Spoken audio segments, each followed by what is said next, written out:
দেখেন ওই যে প্রতিবন্ধী ভাইটা আসতেছে আজকে ঈদের দিন, তো অথবা জিজ্ঞাসা করবো ঈদের দিনকে কই যাইতেছে, তারা জিজ্ঞাসা করি। হে ভাই, দাদা ভাই, ঈদ মোবারক। কেমন আছেন ভাই আপনি? ভাই ভাই কি মানে কি হয়েছে ভাই? আমি ভাই সব হয়ে যাইতেছে ভাই। চিন্তা করলাম ভাই, পাশে সবাই কোরবানি ছিল, এক টুকরা হাঁটতে ছিল, ছেলে মেয়ের বুকে দিতে পারতাম না ভাই। আল্লাহ সবাই দাবি দাবি খুব মাংস ফিরিতে তুই আর দিতে আল্লাহ। আরে ভাই আপনি কি বলতেছেন না বলতে বল ভাই? অনেক এক পিছু মাংস ভাই যায় ভাই।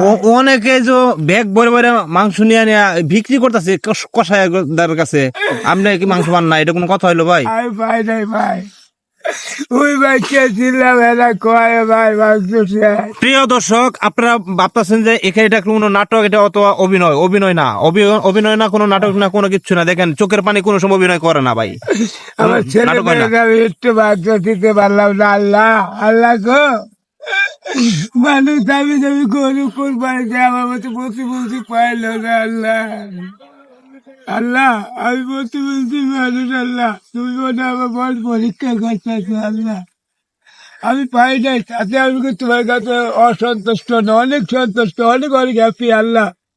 এটাতে খাইতে হবে তাই না আল্লাহ, মনে হয় আপনি আমাকে পরীক্ষা করতেছেন। এ ভাই আপনি, আপনার এবার কথা বলি, আপনি তো মাংস পাওয়ার কথা, আপনি তো মাংস একটু হলেও পাওয়ার কথা, কিন্তু আপনি তো মাংস পান নাই। আসলে আপনি তো দেখা যাইতেছে, আমি তো দেখতেছি কোনো কিছু পান নাই। পাই নাই ভাই, প্রতিবন্ধী মানুষ ভাই। এই দেখছেন দর্শক, আসলে উনি প্রতিবন্ধী। আপনারা যারা দেখছেন ভিডিও স্ক্রিনে, আমরা অবশ্যই বুঝতে পারতেছেন মানে উনার যে কষ্ট, ওনার যে কষ্টটা, এটা আপনাদের মাঝে আমি একটু তুলে ধরলাম যে আসলে ওই যে মানে মাংস চাওয়ার জন্য মানুষের দরে দরে গেছিল। কুরবানির গোস্ত আসলে কার মন না চায় ভাই? সবার মনেই চায় যে খাওয়ার জন্য, এক টুকরা গোস্তর জন্য ভাই খুব কষ্ট করে যাইতেছি। আমি কি বলবো ভাই, সত্যি কথা কি যে এই ভাইটার জন্য। আচ্ছা ভাই, আরেকটা কথা জিজ্ঞাসা করি দাদা ভাই, দাদা ভাই আপনি যে গোস্ত পান নাই, এখন তো মনে হয় আজকে ঈদের দিন, আপনার গিয়া এই প্রায় আপনার গিয়া হচ্ছে এই বিকাল হয়ে গেছে, এখন মাংস পান, আপনি কি সত্যি কোনো মাংস পান নাই ভাই? না ভাই পাই নাই। আরে ভাই এটা কোনো কথা বললেন, অনেকজনে মাংস পাইছে, মাংস পাইয়া ভাইয়া ভাই যারা। গো ভাই, চলো, আমি প্রতিবন্ধী মানুষ, আমি কি মিথ্যা কথা বলবো ভাই? আমি মিথ্যা কথা পছন্দ করি না।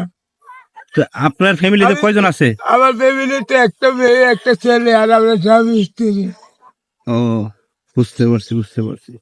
আচ্ছা আচ্ছা আচ্ছা ভাই শোনেন, আমার তার নাম হোক, আমার একটা বাচ্চা বাচ্চা, আমি কি বলবো আল্লাহ। আল্লাহ গো আল্লাহ। ভাই ভাই শুনেন শুনেন, একটা কথা বলি, আজকে আপনি মাংস পান বা না পান সেটা হচ্ছে আল্লাহ তাআলার উপরে ভরসা রাখবেন।